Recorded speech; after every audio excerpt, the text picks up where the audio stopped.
Hello friends, मैं स्वागत करता हूं डेली करंट अफेयर्स के इस सेशन में, जहां आप लोग को 13 मई 2025 का करंट अफेयर्स पूरा डिटेल्स में बताया जाएगा। तो आप सेशन लास्ट तक देखिएगा, कई सारे महत्वपूर्ण क्वेश्चन आपको मिलने वाले हैं। इंटरनेशनल लेवल लेवल पे न्यूज, नेशनल लेवल पे जितने भी महत्वपूर्ण न्यूज है सब आपको जो है कवर किया जाएगा। शुरुआत करते हैं आज के पहले क्वेश्चन के साथ। सर, हाल ही में ग्लोबल मीथेन ट्रैकर यानी ग्लोबल मीथेन ट्रैकर 2025 किस संगठन द्वारा जारी किया गया है? तो ये अभी एक रिपोर्ट आया है ग्लोबल मीथेन ट्रैकर यानी मीथेन को जो है ट्रैक करने के लिए। तो इसको जो किसके द्वारा जारी किया गया है? कह रहा अंतर्राष्ट्रीय ऊर्जा एजेंसी, विश्व बैंक, संयुक्त राष्ट्र विकास कार्यक्रम, संयुक्त राष्ट्र पर्यावरण कार्यक्रम। तो किसके द्वारा जारी किया गया है? सही उत्तर आपका रहेगा अंतर्राष्ट्रीय ऊर्जा एजेंसी द्वारा, इंटरनेशनल एनर्जी एजेंसी द्वारा इसको जारी किया गया है। तो क्या है इसकी जो है विशेषताएं, क्या है इसमें जो है कहा गया है, देखते हैं हम लोग। तो ये कह रहा है अंतर्राष्ट्रीय ऊर्जा एजेंसी यानी आईएई के ग्लोबल मीथेन ट्रैकर 2025 के अनुसार ऊर्जा क्षेत्र ने जो है 2024 में लगभग 145 मिलियन टन मीथेन उत्सर्जित किया है। यानी सबसे ज्यादा अभी देखेंगे तो ऊर्जा क्षेत्र ने जो है सबसे ज्यादा मीथेन को जो है उत्सर्जित किया है। कौन जारी किया है? तो अंतर्राष्ट्रीय ऊर्जा एजेंसी, हम आपको बता दिए। अकेले तेल और गैस सुविधाओं ने जो 80 मिलियन टन से अधिक जो है अधिक का योगदान दिया है। कितने किसने जो है? तेल और गैस सुविधाओं ने। कितना? 145 मिलियन टन हुआ है, जिसमें 80 मिलियन टन इन्हीं का योगदान है। और मीथेन एक शक्तिशाली ग्रीन हाउस गैस है जो औद्योगिक क्रांति के बाद से लगभग जो है 30% ग्लोबल वार्मिंग के लिए जिम्मेदार है। आप जानते हो कि इसका फॉर्मूला जो है CH4 होता है। ये जैसे हमारे यहाँ मीथेन कैसे, आप मानव द्वारा मीथेन कैसे उत्पादित हो रहा है, तो इसकी जैसे मान लीजिए हम लोग एसी चलाते हैं, कूलर चलाते हैं, कूलर सॉरी एसी, कूलर नहीं, और उसके बाद ये मोटर बाइक चलता है, ये सबसे जो है मीथेन का उत्सर्जन होता है। सबसे कह लीजिए सबसे प्रभावी जो है ग्रीन हाउस गैसों में से एक है ये। तो वायुमंडल में इसका वर्तमान स्तर जो है पूर्व औद्योगिक समय की तुलना में लगभग 2.5 गुना, 2.5 गुना जो है अधिक है। और अन्य गैसों की तुलना में यह तेजी से बढ़ रहा है। तो देखिएगा, ये जो इसका बढ़ने का वो है, तो बढ़ने का अगर गति देखेंगे तो अन्य गैसों की तुलना में तेजी से बढ़ रहा है। और इसका जो है लंबे समय तक इसका इन्वायरमेंट में इफेक्ट होता है। तो हमारे मानव भी, हमारे यहाँ के लोग भी, मतलब हमारे यहाँ के, मतलब हमारे पृथ्वी के लोग भी जो है ऐसे हैं जो इसको उत्सर्जित करने में काफी महत्वपूर्ण जो है योगदान दे रहे हैं। आप क्या कर सकते हैं इसको? मीथेन का मुख्य मानव स्रोत अगर देखेंगे तो कृषि से भी जो है बहुत ज्यादा जो है ये निकलता है। ऊर्जा और अपशिष्ट क्षेत्र से, अपशिष्ट क्षेत्र जहां भी रहता है वहां देखेंगे जो है गैस के रूप में जो है मीथेन का उत्सर्जन होता है बहुत ज्यादा। उस क्षेत्र में जो है मीथेन का आपका वो मिलेगा मात्रा। और अकेले ऊर्जा क्षेत्र जो है मानव जनित मीथेन उत्सर्जन में लगभग 35%, 35% से अधिक का जो है योगदान देता है। और ये आपका कृषि भी जो है बहुत महत्वपूर्ण योगदान करता है मीथेन के उत्सर्जन में। खास करके धान के खेत हो गए, इसमें से जो है मीथेन बहुत ज्यादा उत्सर्जित होता है। पिछली बार जो है, पिछले कुछ साल पहले अमेरिका कह रहा था कि भारत में जो है पशु जो है सबसे अधिक हैं, पूरे विश्व में सबसे अधिक पशु यही हैं। तो ये जो पशु जो चारा खाते हैं और जो जो है मुंह ऐसे करते हैं, हमेशा मुंह हिलाते रहते हैं, आप देखे होंगे, तो उसको जो है उसके माध्यम से जो है मीथेन का उत्सर्जन होता है। हाँ सही, ये भी सही कह रहा था, मीथेन का उत्सर्जन माध्यम से भी होता है।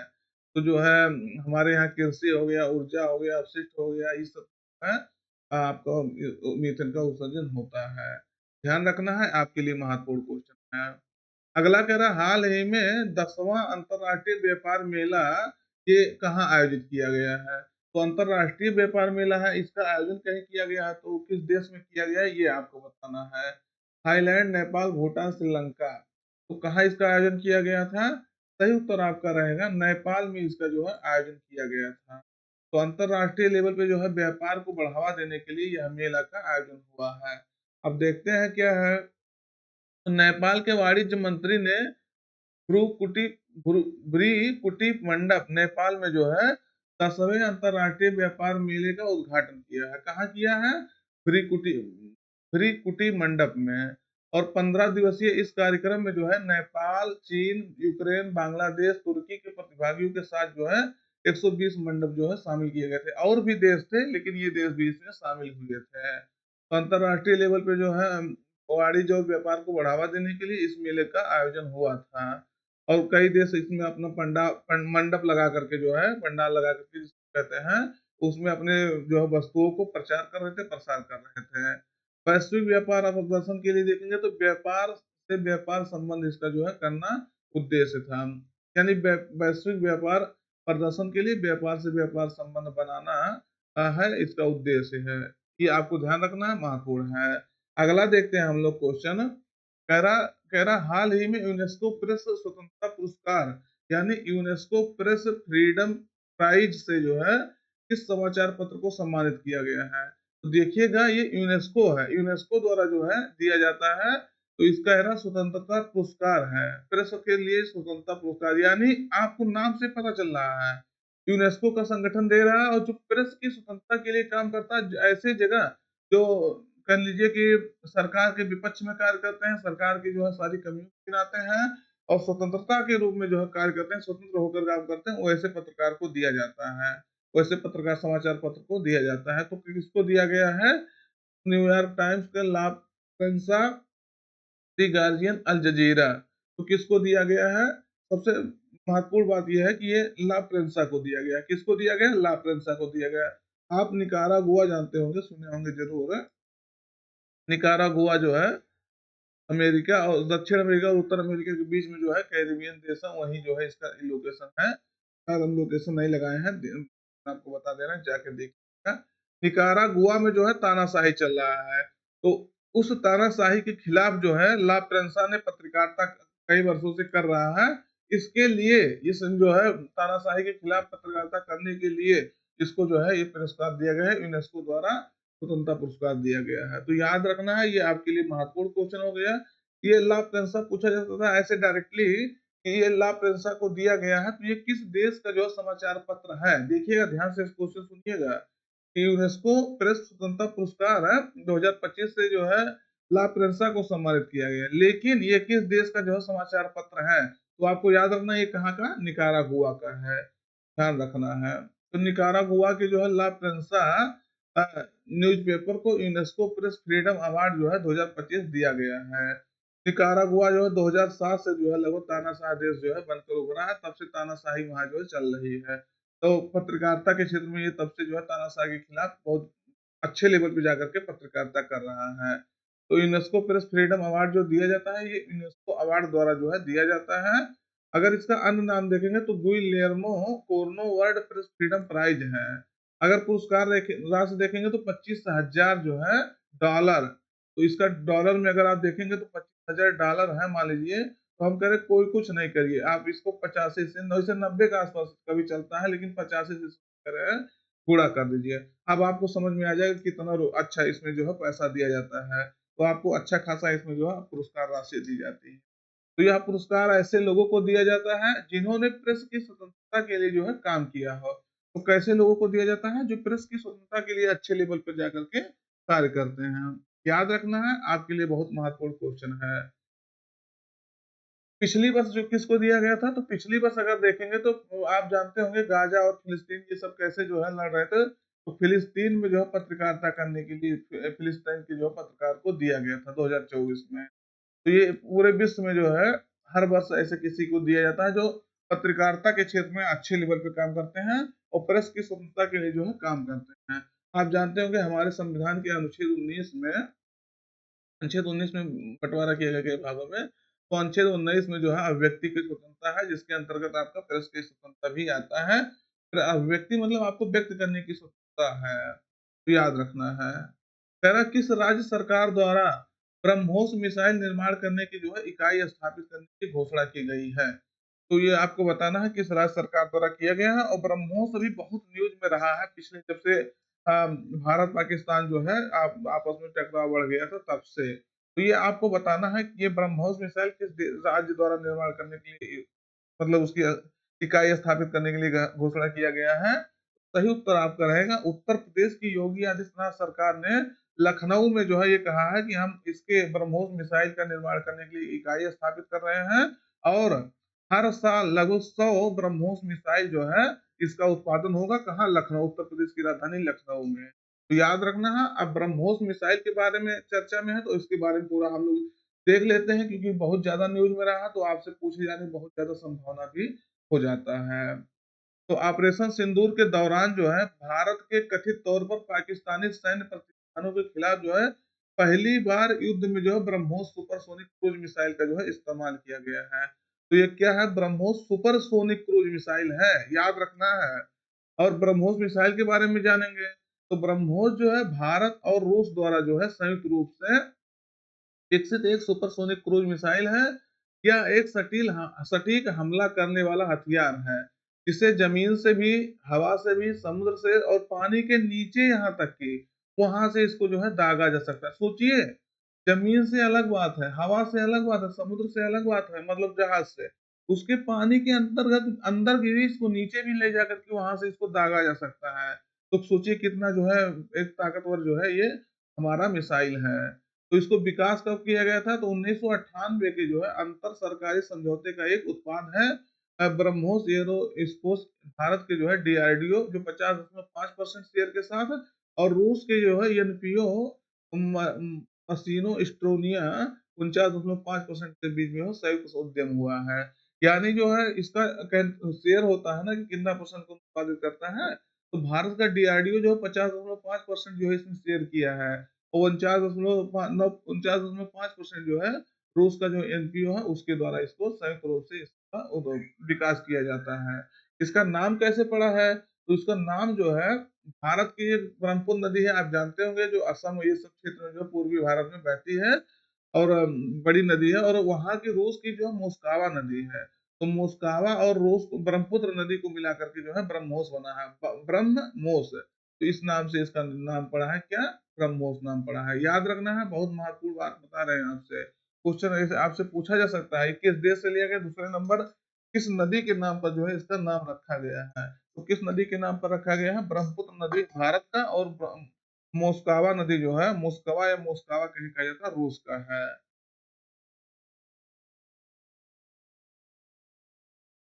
और ये इसका गति देखेंगे तो मैक 3 तक ये पहुंचती है इसका गति।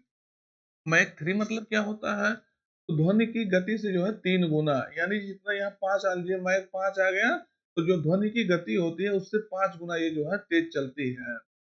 तो ये वर्तमान में इसका गति क्या है? 3 जो है मैक है।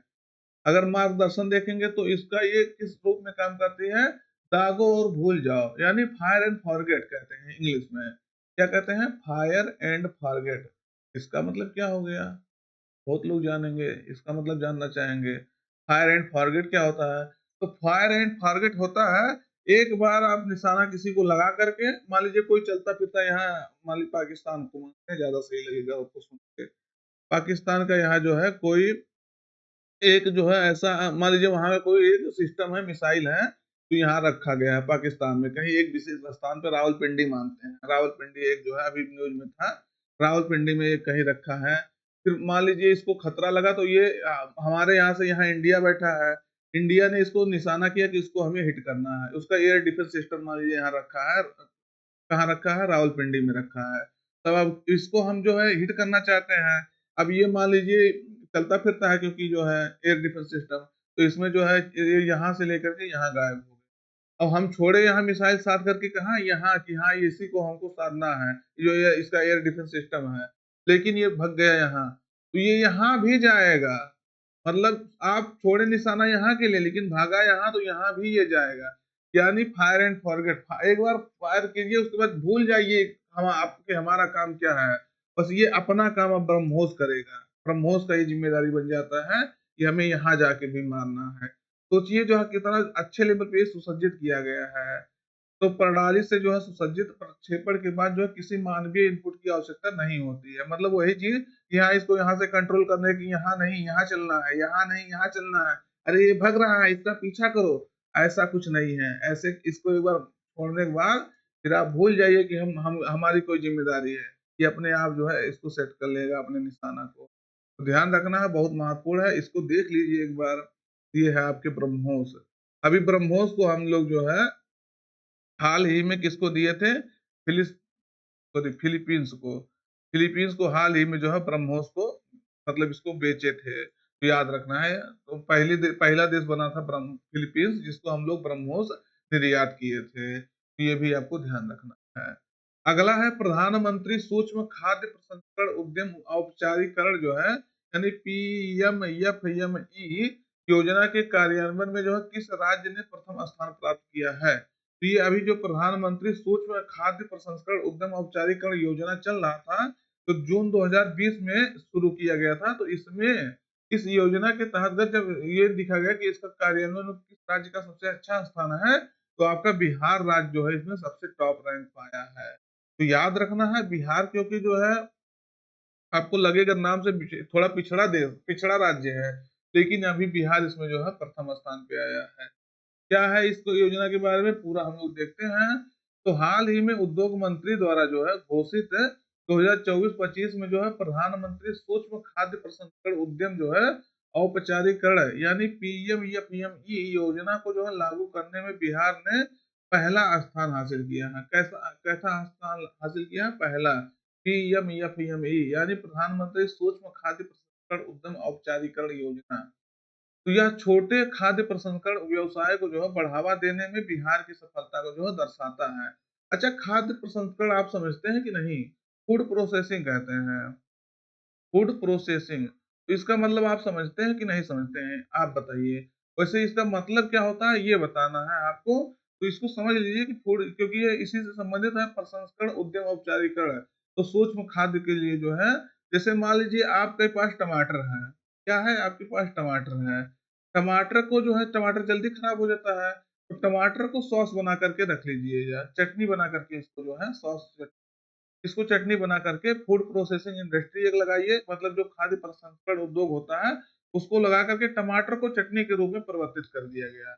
तो ये होता है फूड प्रोसेसिंग। उसका मतलब प्रोसेस करके उसको कंजर्व कर दिया जाता है चीजों को। ये यही होता है फूड प्रोसेसिंग इंडस्ट्री। कोई भी वस्तु है जो कंजर्व करने लायक नहीं है, मान लीजिए जल्दी खराब हो जाता है, तो उसको फूड प्रोसेसिंग करके, कई सारे मेथड से फूड प्रोसेसिंग करके उसको जो है ज्यादा समय तक जो है टिकने के लिए बना दिया जाता है, ज्यादा समय तक में चल सके।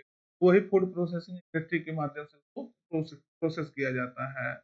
तो पीएमएफएमई योजना के बारे में जानते हैं। तो इसको जो है जून 2020 में केंद्र प्रायोजित योजना के रूप में लागू किया गया था। अब इसका मतलब क्या होता है केंद्र प्रायोजित योजना? इसको कहते हैं सेंट्रल स्पॉन्सर्ड स्कीम। एक होता है सेंट्रल सेक्टर स्कीम। इसका मतलब होता है सेंटर के द्वारा पूर्ण रूप से इसको जो है पूर्ण रूप से लागू किया गया है। और ये कह रहा है सेंट्रल स्पॉन्सर्ड स्कीम, यानी स्पॉन्सर्ड मतलब केंद्र इसको स्पॉन्सर कर रहा है, यानी हो सकता है 30% स्पॉन्सर कर रहा हो सकता है, 50% स्पॉन्सर कर रहा हो सकता है, 80% कर रहा हो। तो ये केंद्र प्रायोजित है, मतलब केंद्र आधा सहयोग करेगा, आधा मतलब नहीं कहेंगे इसको। अब इसमें योजना में निर्धारित होता है कि कितना केंद्र करेगा, कितना राज्य करेगा। क्योंकि किसी योजना में 80%, किसी योजना में 50%, किसी योजना में 30%, तो सरकार जो है स्पॉन्सर करता है इसके, केंद्र सरकार राज्यों के साथ है। तो ये केंद्र प्रायोजित योजना है। अब केंद्र कितना लगाया, राज्य कितना लगाया, लेकिन दोनों मिल के इस योजना को जो है शुरू किए हैं। मंत्रालय अगर देखेंगे तो फूड प्रोसेसिंग इंडस्ट्री जो है, यानी खाद्य प्रसंस्करण उद्योग मंत्रालय जो है इसको कार्यान्वित कर रहा है। और यह योजना जो है सूक्ष्म खाद्य प्रसंस्करण उद्योगों को जो है प्रौद्योगिकी को उन्नत करने और औपचारिक मान्यता प्राप्त करने में जो है मदद करती है। तो ये आपको याद रखना है, आपके लिए महत्वपूर्ण क्वेश्चन है। बिहार को याद रखना है। तो यह खाद्य प्रसंस्करण व्यवसाय को जो है बेहतर बनाने के लिए किसान उत्पादक संगठनों, जो फार्मर्स प्रोड्यूसर्स ऑर्गेनाइजेशन होते हैं, स्वयं सहायता समूह, सेल्फ हेल्प ग्रुप्स और सहकारी समितियां जो होती हैं, कोऑपरेटिव जो होते हैं, उनके समर्थन का जो है उनका समर्थन करता है। और इस योजना के तहत जो है वित्तीय, तकनीकी और क्षमता निर्माण सहायता भी जो है दी जाती है। यानी आर्थिक रूप से सहायता, तकनीकी रूप से सहायता और क्षमता कैसे निर्माण किया जा सकता है, इस सब के लिए जो है सहायता दी जाती है। तो याद रखना है। अगला क्वेश्चन है महत्वपूर्ण, ये भी क्वेश्चन है, कह रहा 36 फॉर 36 पहल है, यानी इनिशिएटिव किस राज्य सरकार द्वारा जो है शुरू किया गया है हाल ही में। तो ये अभी आपको बताना है 36 फॉर 36 पहल किसके द्वारा शुरू किया गया है। तो सही उत्तर आपका रहेगा उड़ीसा सरकार द्वारा इसको जो है शुरू किया गया है। अब इस 36 फॉर 36 क्या होता है? तो 36 फॉर 36 मतलब होता है कि उड़ीसा जो है 2036 तक 36 योजनाएं लागू करेगा, जिसके तहत इसमें 2036 तक ये उड़ीसा का लक्ष्य होगा कि हम एक विकसित जो है राज्य बन जाए। इसलिए शुरू करेगा 36 योजनाएं शुरू करेगा जिससे 2036 तक उड़ीसा क्या हो, एक विकसित राज्य बन जाए। तो याद रखना है, इसके लिए ये है योजना शुरू किया है। तो क्यों है, अब इसके बारे में क्या है देख लेते हैं। तो 36 फॉर 36 यानी 36 फॉर 36 फॉर 36 इनिशिएटिव पहल उड़ीसा सरकार द्वारा लॉन्च किया गया है। अब इसका उद्देश्य क्या होगा, उड़ीसा को जो है 2036 तक एक विकसित राज्य और 500 बिलियन डॉलर की जो है अर्थव्यवस्था बनाना है। एक विकसित राज्य के रूप में उसको उभरना है। उड़ीसा जान ही रहे गरीब राज्य के अंतर्गत आता है, तो इसको विकसित राज्य बनाना है और 500 बिलियन डॉलर की अर्थव्यवस्था वहां जो है बनाना है। तो याद रखना है आपको।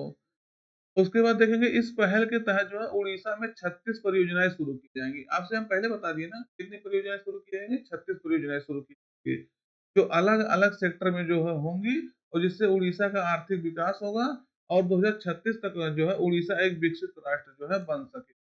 2036 तक उड़ीसा को जो है विकसित राष्ट्र बनाने के लिए यह योजना शुरू किया गया है, याद रखना है। अगला क्वेश्चन है, हाल ही में जारी जो है डाटा के अनुसार दुनिया में सबसे अधिक हिम तेंदुआ यानी स्नो लेपर्ड जो है घनत्व कहाँ पाया गया है। तो ये किस देश में पाया गया है, ये आपको बनाना है कि जो है हिम तेंदुआ जो होते हैं उनका सबसे ज्यादा घनत्व कहाँ पाया गया है। तो अभी भारत के लद्दाख में जो है ये डाटा निकल के आया है कि सबसे ज्यादा घनत्व जो है यही पाया गया है।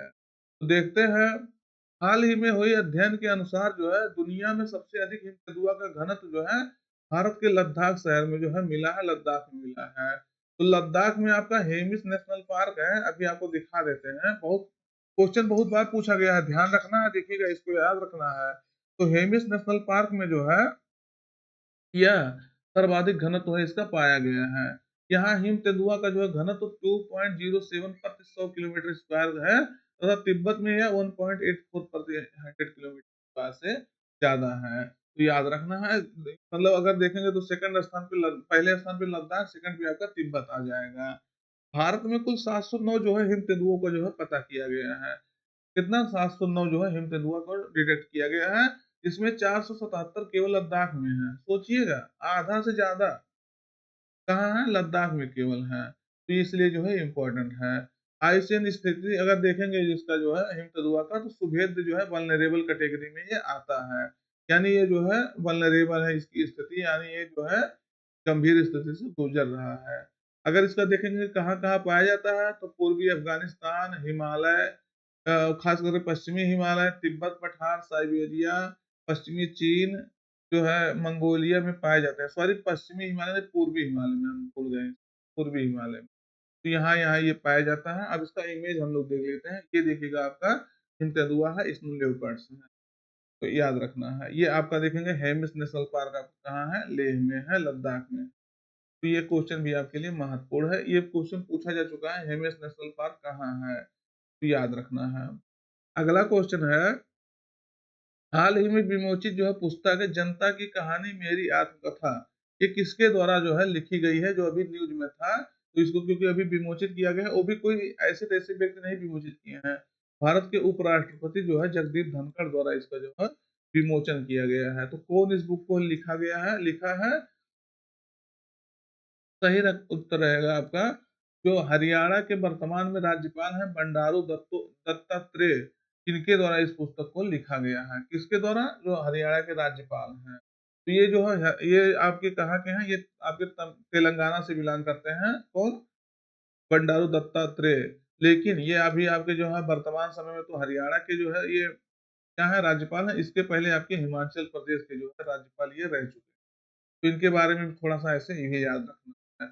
और तो ये हाल ही में बंडारू दत्तात्रेय द्वारा जो है लिखित पुस्तक है जनता की कहानी मेरी आत्मकथा का उपराष्ट्रपति जगदीप धनखड़ द्वारा विमोचन किया गया है। हरियाणा के गवर्नर है, हम आपको बता ही दिए। तो ये बुक इनकी जो है आत्मकथा है, जिनमें इसमें जो है इन्होंने अपने जीवन से सभी महत्वपूर्ण घटनाओं के बारे में पूरा बताया है। क्या क्या हमारे जीवन में महत्वपूर्ण घटनाएं आई है, टर्निंग पॉइंट क्या था, कैसे हम राज्यपाल बने, कैसे कैसे कार्य की, ये है इनका इनका इमेज भी आप देख सकते हैं, राष्ट्रपति है। और इनका ये जनता की कहानी मेरी आत्मकथा बंडारू दत्ता, इनको द्वारा इसको लिखा गया। तो आज का दोस्त करंट अफेयर्स तो वैसे यहाँ पे समाप्त होता, लेकिन अभी हम लोग जो है रिवीजन सेशन करते हैं। दोस्तों तक अपने चैनल को सब्सक्राइब मतलब भेज दीजिएगा और चैनल को सब्सक्राइब कर लीजिए। तो कल वाला क्वेश्चन देखते हैं। सांगरी जो है जिसे हाल ही में जीआई टैग दिया गया था, तो यह किस राज्य से संबंधित है? ये अभी आपके राजस्थान से संबंधित था, इसको ध्यान रखना। जीआई टैग पहले किसको मिला था इसको आपको बताना। हाल ही में भारत सरकार ने जो है स्टार्टअप्स के लिए क्रेडिट